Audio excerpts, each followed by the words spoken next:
यदि हम अपराधियों का रिहैबिलिटेशन नहीं करेंगे तो पेट पालने के लिए आज जो खर्चे वकीलों के चक्कर में, पुलिस के चक्कर में और ढेर सारी जो है ना अनवांटेड व्यवस्था के तहत अपराधियों को करना होते हैं और उन खर्चों के लिए उसे अपराध करना होता है।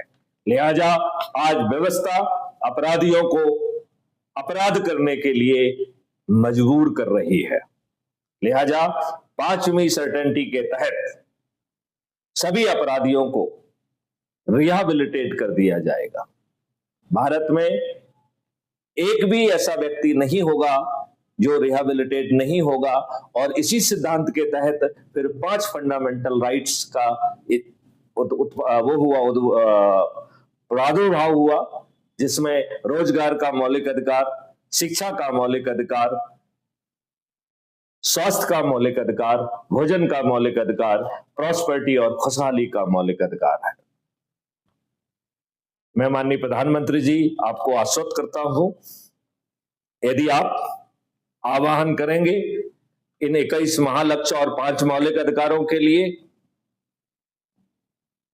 तो हम बड़े जल्दी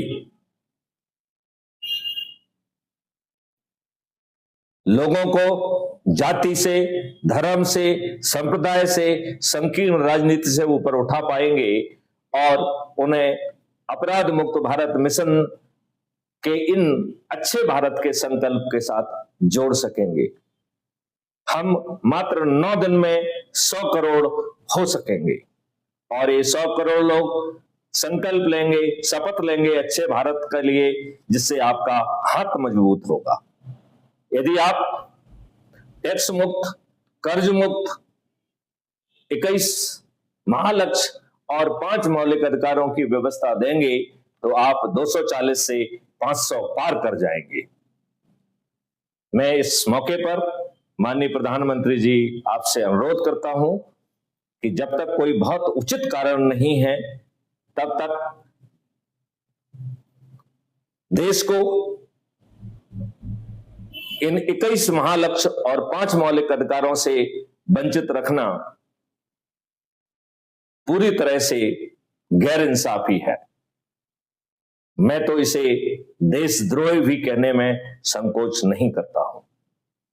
मैं अपने उद्बोधन को विराम देता हूं। मैं आपसे विभिन्न विषयों पर, 21 महालक्ष्यों पर प्रतिदिन चर्चा जारी रखूंगा। जय हिंद, जय भारत, वंदे मातरम, जय